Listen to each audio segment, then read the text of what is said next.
바보들의 행진이라는 영화 아시죠? 기억나시죠? 70년대 중반에 나온 하길종 감독의 작품입니다.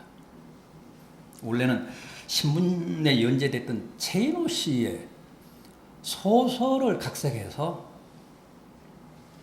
하길종 감독이 만든 청춘 영화입니다. 70년대에는 참 어려웠잖아요. 유신 시대였잖아요.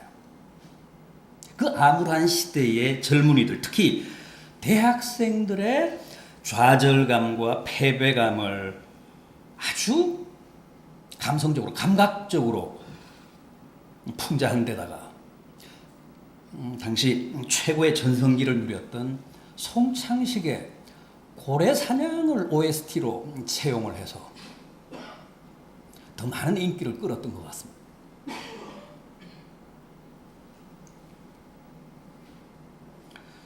머리를 팍팍 깎은 병태가 입양열차를 타고 서울역을 막 출발을 할 때 플랫폼에 서 있던 영자가 열차를 따라가면서 차창에 매달려 병태와 키스하던 그 마지막 장면 기억나시죠?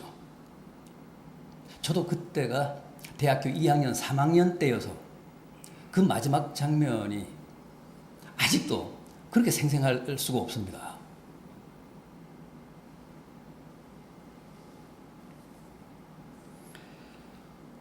그런데 오늘 본문에 나오는 이스라엘 사람들도 바보들의 행진이 무엇인가를 아주 제대로 보여주고 있습니다. 무슨 손에 무기를 든 것도 아니고 무슨 제대로 작전을 수립한 것도 아니고 일반 백성들과는 별도의 무슨 정예군을 선발한 것도 아닙니다. 그야말로 남녀노소의 오합지졸인데 그런 사람들이 난공불락의 요새인 여리고성을 함락시키겠다며 날마다 그 성을 한 바퀴씩 돌고 있습니다. 얼마나 웃기는 바보들의 행진입니까?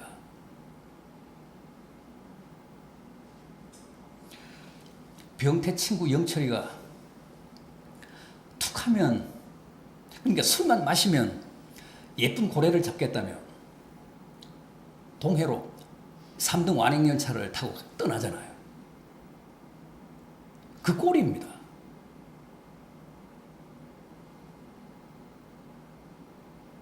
여리고성의 파수꾼들이 얼마나 배꼽을 잡았겠습니까? 얼마나 완벽한 바보들의 행진입니까?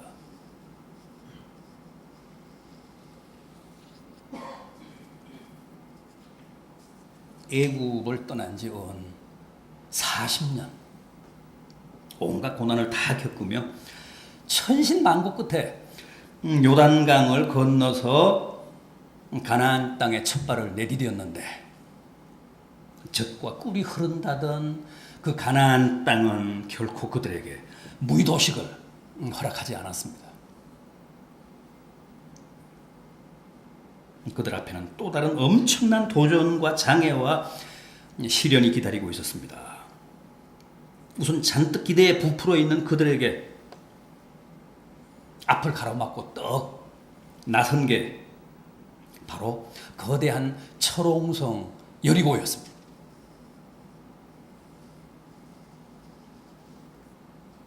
그런데 놀랍게도 결국 그들은 그 성체를 함락시킵니다.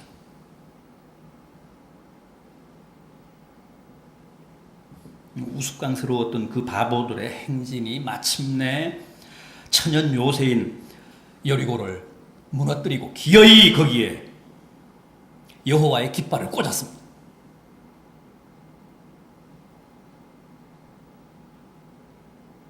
가나안 정복에 확실한 교두보를 마련한 겁니다.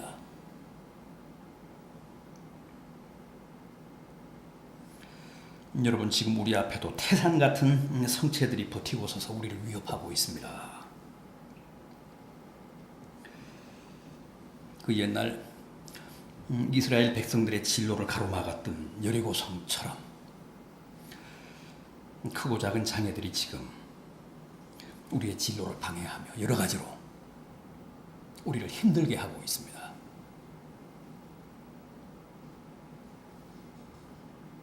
오늘 우리도 과거 이스라엘처럼 반드시 저 가공할 성체들을 무너뜨려야 합니다. 함락시켜야 합니다. 정복해야 합니다. 그래야 앞으로 나아갈 수 있고 또 젖과 꿀이 흐르는 땅을 만날 수도 있습니다.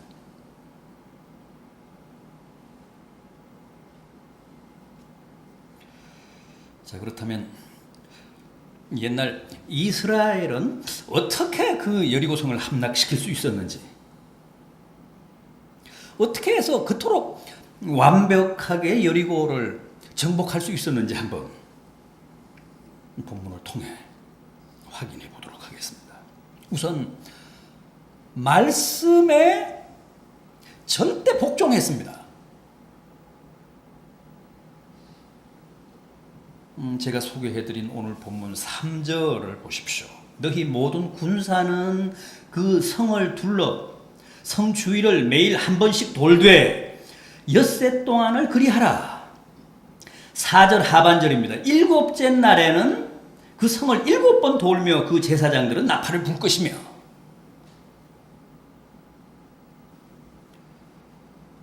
여러분, 이게 당시 여호수아를 통해 하나님이 이스라엘 백성들에게 일러주신 여리고 정복의 비책이었습니다.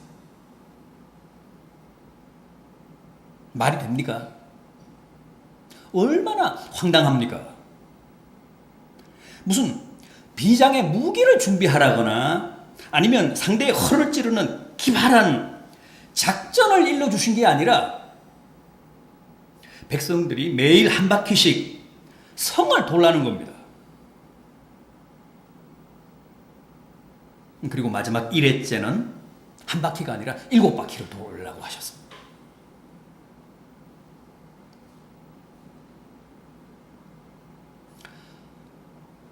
이렇게 해서 어떻게 거대한 성을 함락시킬 수 있고 정복할 수 있다는 겁니까? 얼마나 터무니없고 황당합니까? 아마 처음 그 말씀을 들은 여호수아도 어이가 없고 기가 막혔을 겁니다. 또 여호수아로부터 하나님의 그 말씀을 전달받은 백성들도 똑같이 너무너무 이해하기가 어려웠을 겁니다.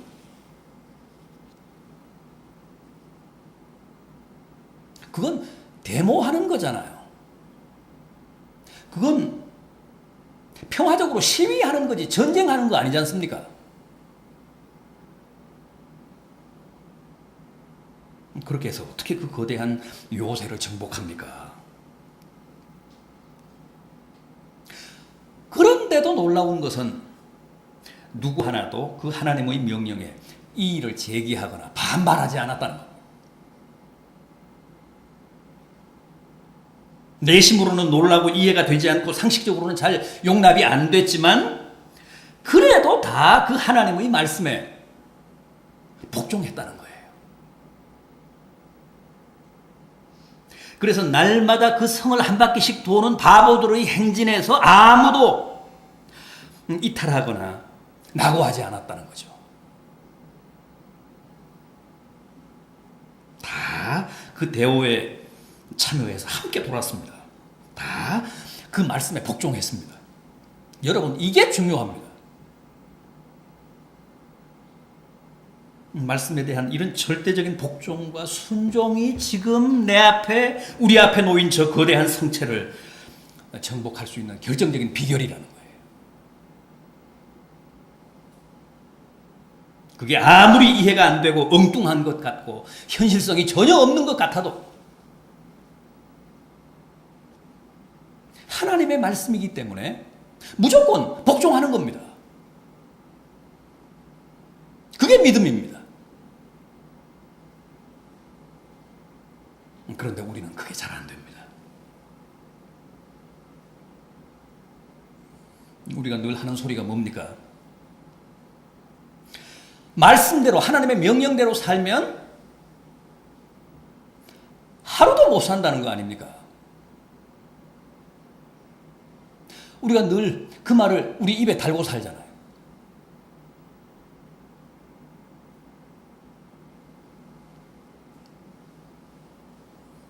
그러면서 말씀에 대한 불순종을 당연시하고 자기 고집대로 자기 판단대로 이기적인 자기의 욕구대로 사는 삶을 정당화하고 합리화합니다.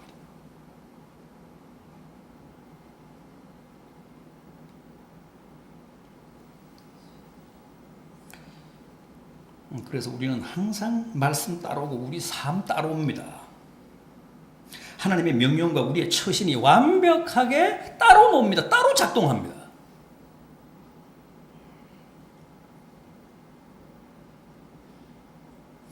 그게 우리의 삶에는 좀처럼 여리고성이 무너지는 기적이 없는 이유입니다.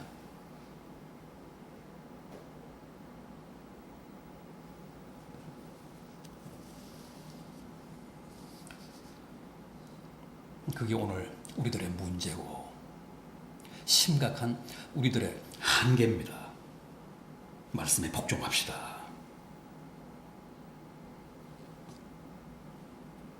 제가 그랬지 않습니까? 우리 믿는 사람들은 미각이나 무슨 시각이나 후각보다 청각이 좋아요. 세미한 성령의 음성을 듣고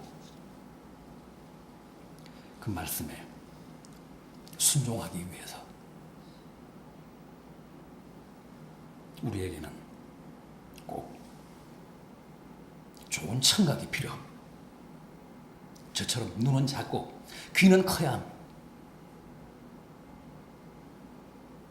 알뜰히 하나님의 말씀을 듣고 그 말씀에 복종하기 위해서입니다.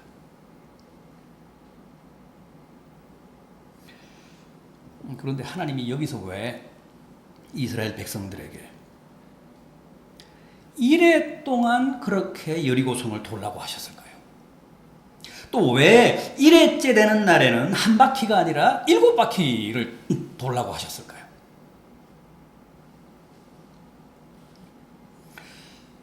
성경에서의 7은 만수잖아요. 완전수입니다. 하나님은 언제나 우리에게 완전한 복종을 바라십니다.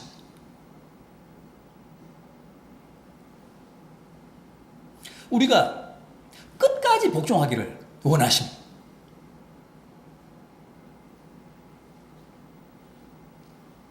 누구나 하루 이틀은 복종할 수 있잖아요. 사흘 나흘은 복종할 수 있지 않습니까? 그러나 아무런 조짐도 안 보이는 상황에서 닷새 엿새를 복종하기란 쉽지가 않습니다.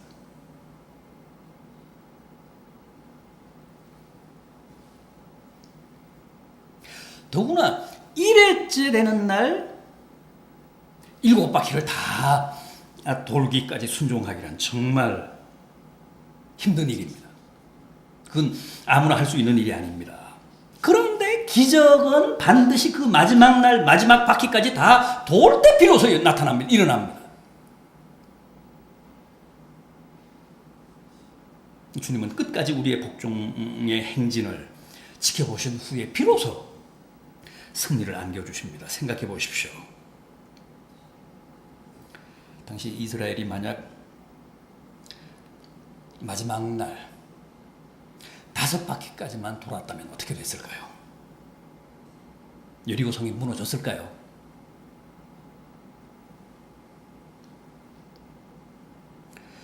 여섯 바퀴까지 돌았는데도 여전히 아무런 조짐도 안 보인다며 거기서 행진을 멈췄다면 어떻게 됐을까요?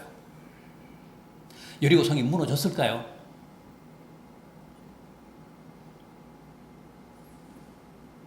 끝까지 복종합시다. 사실 우리는 그동안 수없이 며칠 복종하다가 그만 포기하고 용케 마지막 날까지 간 경우도 마지막 바퀴까지 다 돌지 못하고 3바퀴, 4바퀴까지만 돌다가 포기하는 경우가 얼마나 많았는지 모릅니다.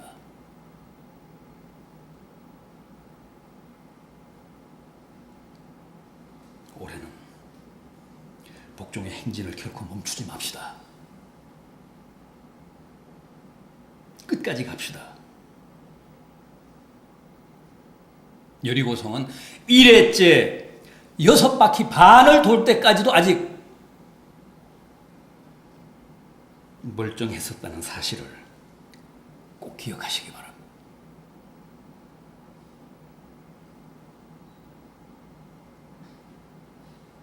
7바퀴까지 다 돌아야 합니다. 그래서 반드시 여리고를 함락시키고 거기에 여호와의 깃발, 승리의 깃발을 꽂아야 합니다. 다음은 언약궤를 앞세웠습니다. 당시 여리고성을 돌았던 이스라엘의 그 행군 대오를 보면 맨 앞에는 7 제사장들이 서서 양각 나팔을 불고 그 다음에 언약궤가 나아갔습니다.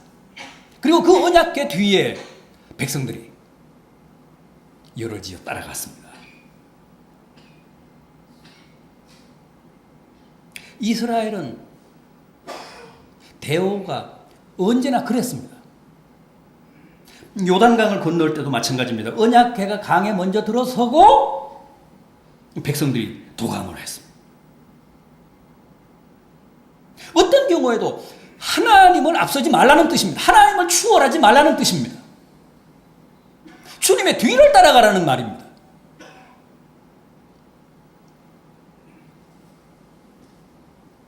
(40년간) 광야 생활할 때도 그렇게 하지 않았습니까?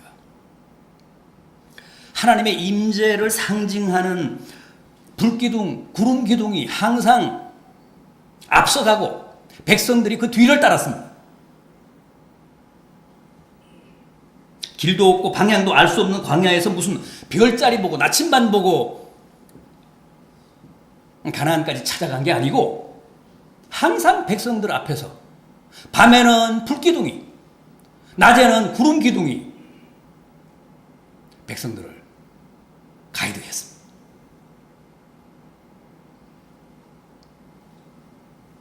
밤에 자다가도 불기둥이 움직이면 백성들이 다 싸들고 다시 밤에도 행군을 했습니다.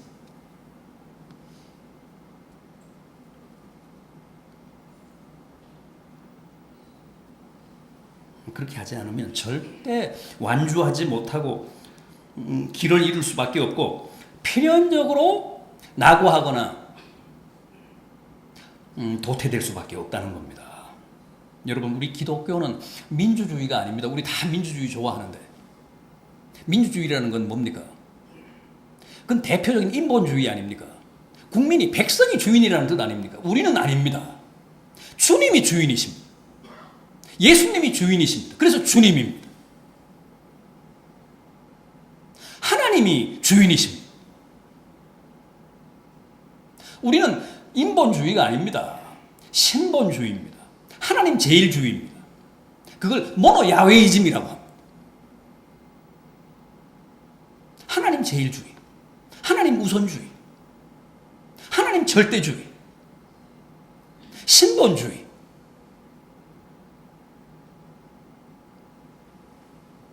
내가 제일 앞에 서는 게 아니라 주님을 내 앞에 모시는 겁니다. 하나님을 내 앞에 모시고 나는 그 하나님의 뒤를 따라가는 겁니다. 주님이 항상 그러셨잖아요. 나를 따르라. 그래서 주님의 제자들을 독일말로 나흐폴게라고 합니다. 뒤따르는 자, 주님의 뒤를 따라가는 자, 그게 제자라는 뜻입니다. 나흐폴게.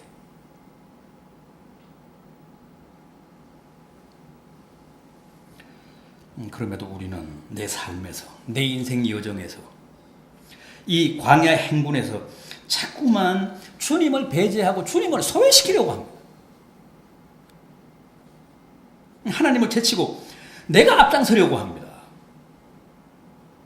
하나님을 따돌리고 자꾸만 하나님과 상관없이 살려고 합니다.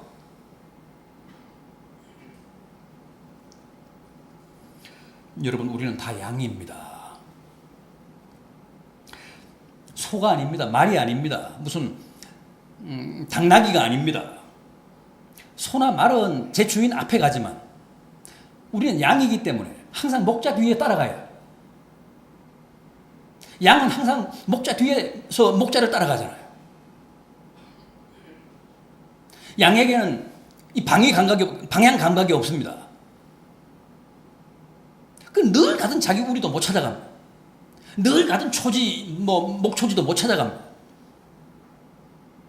목자가 이끌지 않으면 양은 길을 잃고 맙니다. 우리는 양입니다. 나는 소띠인데요. 나는 개띠인데요. 말띠인데요. 상관없으면 우리는 다 양입니다.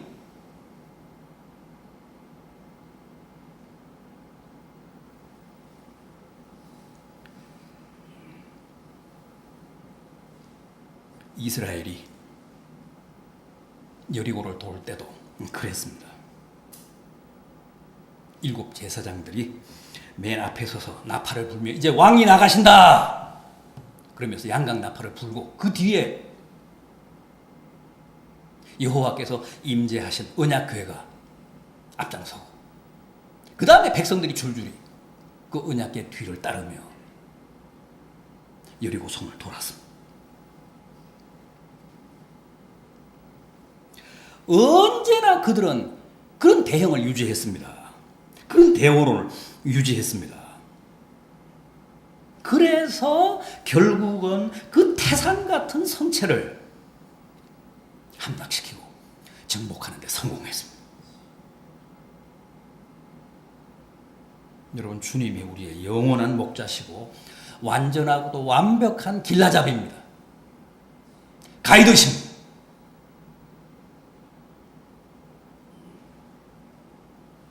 내가 길이요 진리요 생명이라고 하시지 않았습니까? 주님의 안내를 사양하며 대오에서 이탈하지 마십시오. 그건 교만이고 잘난 체하는 거고 자살행위와 다를 바가 없습니다. 양은 길 잃으면 낙오되면 죽습니다.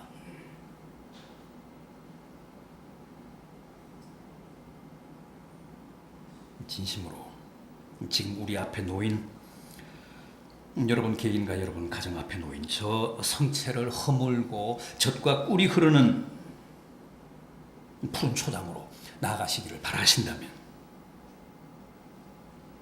주님의 뒤를 쫓는 일에 좀 더 성실하시고 주님을 쫓아가는 일에 좀 더 열심을 내는 성도들 되시기를 바람하지 않습니다.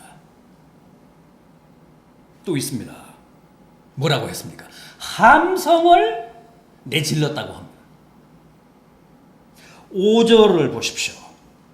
제사장들이 양각 나팔을 길게 불어 그 나팔 소리가 너희에게 들릴 때에는 백성은 다 큰 소리로 외쳐 부를 것이라. 그리하면 그 성벽이 무너져 내리리니 백성은 각기 앞으로 올라갈지니라.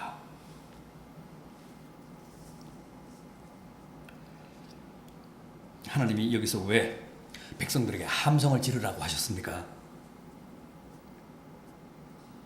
마지막 날, 마지막 7째 날 성을 7바퀴 다 돌고 나서 제사장들이 양각 나팔을 길게 불면 그걸 신호로 모든 백성들이 일제히 큰 소리로 함성을 지르라는 겁니다. 그러면 그 순간 성벽이 무너져 내리고 그 거대한 여리고 성체가 함락될 것이다.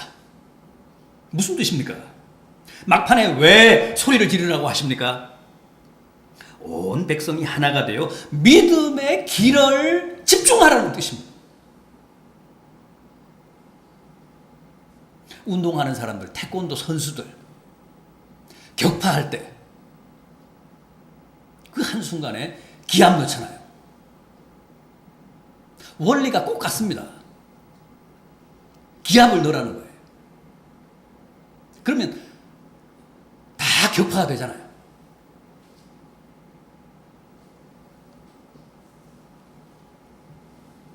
기합과 함께 자기의 모든 힘을 한 지점에 집중하는 겁니다. 모으는 겁니다. 그러면 순간적으로 굉장한 파괴력이, 폭발력이 발생합니다.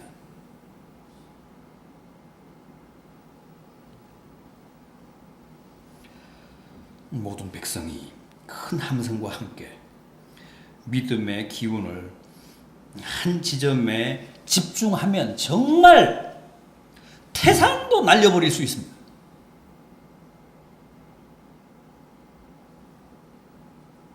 우리가 합심 기도를 왜 합니까? 바로 이 효과를 기대해서 하는 겁니다.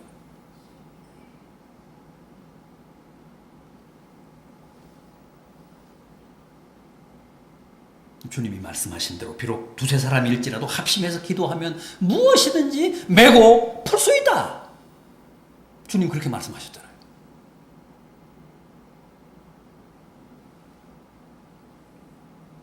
한 사람의 믿음은 약하지만 여러 사람이 믿음의 길을 한데 모으면 거기서 놀라운 영적인 파워가 발생하고 시너지가 나타나기 때문에 함성을 지르라고 하신 겁니다. 믿음의 길을 한 지점에 모으라고 하신 겁니다.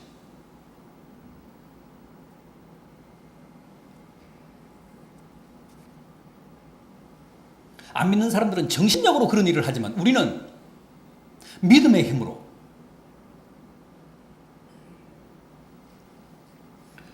도저히 인간적으로는 불가능해 보이는 이런 기적들을 연출합니다. 정말 그런지 안 그런지 한번 확인해 보겠습니다. 이 6장 20절 이하입니다. 이 6장 20절 이하 보십시오. 이에 백성은 외치고 제사장들은 나팔을 불매 백성이 나팔 소리를 들을 때에 크게 소리질러 외치니 성벽이 무너져 내린지라. 백성이 각기 앞으로 나아가 그 성에 들어가서 그 성을 점령하고 그 성 안에 있는 모든 것을 온전히 바치되 남녀노소와 소와 양과 나귀를 칼날로 멸하니라.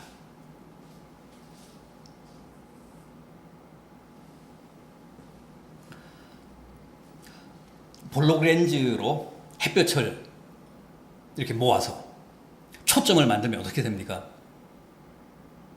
연기가 나고 불이 붙잖아요. 원리가 꼭 같습니다. 그냥 흩어져 있을 때는 큰 힘을 못 쓰지만, 큰 열을 못 내지만, 렌즈로 그 햇볕을 모으면 당장에 연기가 나고 불이 붙습니다.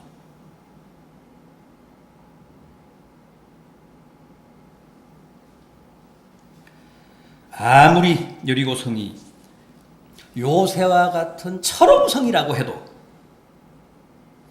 렌즈로 초점을 맞추듯이 백성들이 거기에 모든 믿음을 집중하면 한순간에 날아갑니다. 다 무너집니다.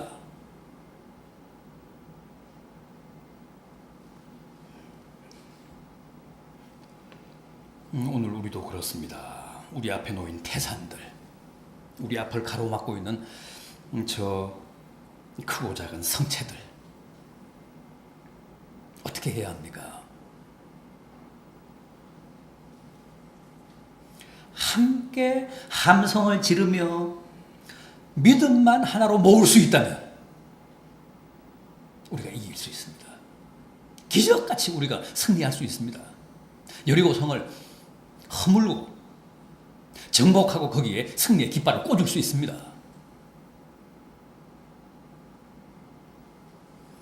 한 사람 한 사람의 믿음은 참 볼품없는 것 같아도 같이 함성을 지르면 놀라운 시너지가 발생합니다.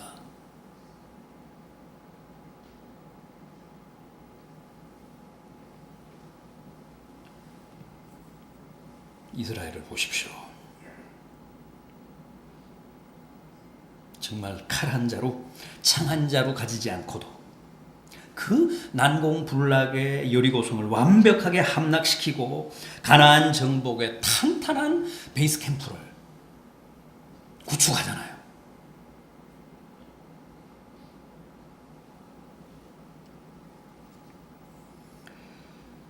여러분, 올해는 우리도 끝까지 주님 말씀에 복종합시다. 늘 주님을 내 앞에 모시고 주님을 따라갑시다. 그리고 따로 놀지 말고 함성을 지르며 믿음의 길을 하나로 모읍시다. 그래서 개인적이고 가정적이고 교회적이고 국가적인 모든 성체들을 다 무너뜨리고 정복하는 복된 성도들이 되시기를 진심으로 기원합니다.